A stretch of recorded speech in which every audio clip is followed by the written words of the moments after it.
जय श्री राम दोस्तों, दिव्य शक्ति स्टोरी चैनल में आपका स्वागत करती हूँ। मेरी आज की कहानी मेरी नानी जी ने सुनाई थी। यह उनके पिताजी के साथ घटी एक सच्ची घटना थी। नानी ने मुझे ये कहानी जैसे सुनाई थी मैं आपको बिल्कुल वैसे ही सुनाऊंगी। एक बार उनकी बड़ी बहन की तबीयत अचानक से खराब हो गई थी। पिताजी को जब पता चला तो पिताजी हमारे गांव के वैद्य की दवा लेकर उनके गांव जाने वाले थे।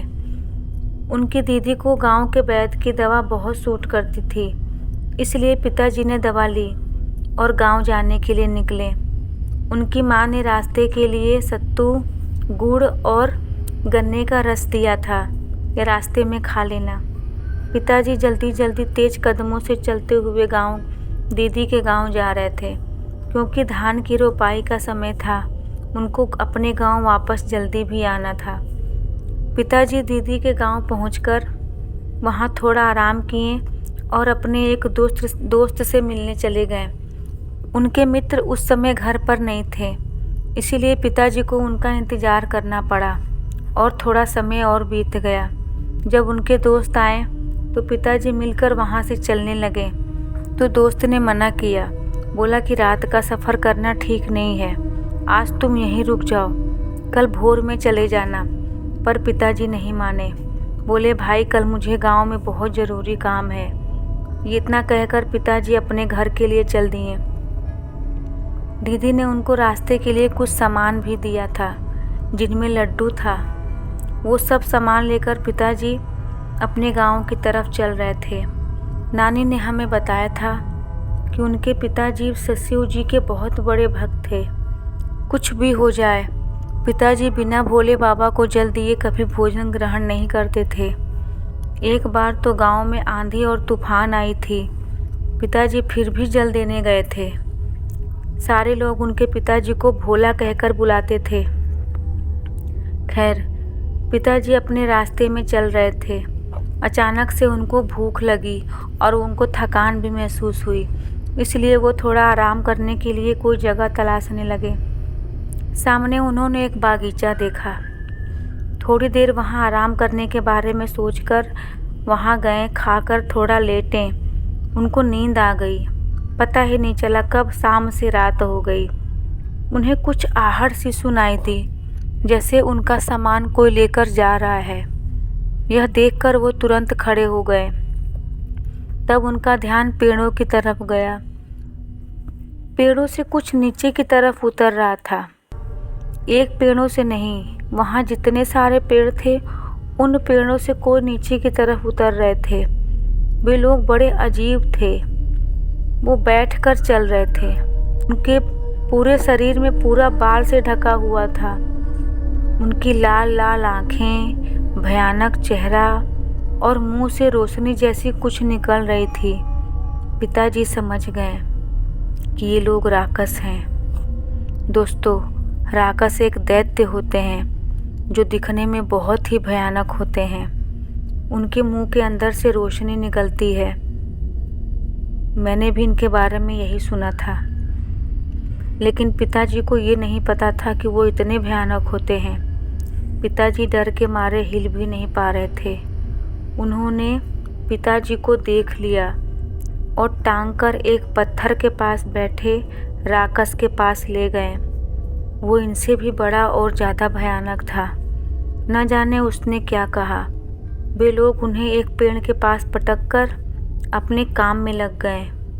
कोई लकड़ी बीनने लगा, कोई पानी लाने लगा, कोई पतीला ढूंढ कर ले आया। पिताजी को लगा शायद उनको पकाने की तैयारी चल रही है। पिताजी को अपनी माँ की बहुत याद आ रही थी। वे अपनी माँ को याद करके रोने लगे।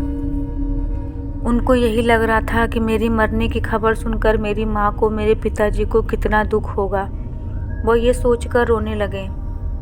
फिर अचानक से पिताजी को दूर से एक पीली रोशनी उनकी तरफ आती हुई दिखी। वह रोशनी हिल रही थी। पिताजी का पूरा ध्यान उस पीली रोशनी पर गया। पिताजी जिस पेड़ के पास बैठे थे वो पेड़ बाहर की तरफ था। उनके पेड़ के बगल में 2-3 पेड़ के बाद रास्ता था। पिताजी इसीलिए उस पीली की रोशनी को बड़े ध्यान से देख रहे थे। वो क्या चीज़ थी उन्हें समझ में नहीं आ रहा था। जब वो रोशनी उनके पास आई तब उन्होंने ध्यान से देखा। वह लालटेन की रोशनी थी जो बैलगाड़ी में लटकी हुई थी। न जाने किस बात पर अचानक से राक्षस आपस में झगड़ने और लड़ने लगे। पिताजी ने उनकी लड़ाई का फ़ायदा उठाया और बैठे बैठे धीरे धीरे गांव बागीचे के बाहर की तरफ आने लगे। अचानक से दौड़कर बैलगाड़ी वाले के पास गए और उनसे बोले, भाई मुझे मेरे गांव तक पहुंचा दो। वो बैलगाड़ी वाले ने सर पर एक लाल पगड़ी बांधी थी। अंधेरे में भी उसकी पगड़ी बहुत ज़्यादा चमक रही थी। जब पिताजी बैलगाड़ी में बैठे तब उन्होंने देखा कि बैलगाड़ी में केवल एक ही बैल था, वो भी बहुत बड़ा। पिताजी इतना डर गए थे कि उन्हें इन सब बातों का ध्यान ही नहीं था। वो डर से कांप रहे थे। तब बैलगाड़ी वाले ने बोला, डरो मत, वो यहाँ नहीं आ सकते। इतना कहकर बैलगाड़ी वाले ने आगे अपने बैल को आगे बढ़ा दिया। धीरे धीरे करके पिताजी का गांव भी आ गया। थोड़ी थोड़ी रोशनी और उजाला भी हो गया था। पिताजी के गांव आते ही वहां कुछ गांव के लोग भी आसपास दिखने लगे। पिताजी ने उन बैलगाड़ी वाले को शुक्रिया किया और बोले, अगर आप समय से ना आते तो शायद आज मैं ना बच पाता। वो बैलगाड़ी वाले ने कुछ बोला तो नहीं, पर एक अच्छी धीरे से मुस्कुराकर अपनी बैलगाड़ी लेकर चले गए। पिताजी थोड़ी दूर आगे जाने के बाद पीछे मुड़कर देखा तो वहाँ कोई भी बैलगाड़ी नहीं थी। पिताजी को बड़ी हैरानी हुई, अचानक से बैलगाड़ी कहाँ जा सकती है।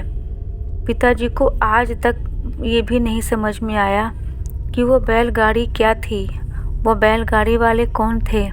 अगर आपको समझ में आ गया हो तो चैनल को लाइक, सब्सक्राइब और कमेंट में हर हर महादेव ज़रूर लिखिएगा। शायद कोई बैलगाड़ी आपकी मदद भी करने आ जाए। ये दूसरी कहानी मेरी आंटी जी के भाई के साथ घटी एक सच्ची घटना है। जब मैं छोटी थी तो हम किराए के घर में रहते थे। वहाँ 5 कमरे एक साथ बने हुए थे और सामने बहुत बड़ा आंगन था। शाम को सब लोग अपने कमरे के सामने बैठते और बातें करते। बहुत अच्छा समय था वो। आंटी के भाई थे, उनके साथ ही रहते थे। वो सबको जीजा और दीदी और सारे बच्चे उनको मामा कहते थे। मामा बहुत ही हंसमुख स्वभाव के थे। वो किसी से भी बहुत जल्दी घुल मिल जाते थे। उनका स्वभाव सच में बहुत अच्छा था। एक बार मामा की नाइट शिफ्ट लगी थी।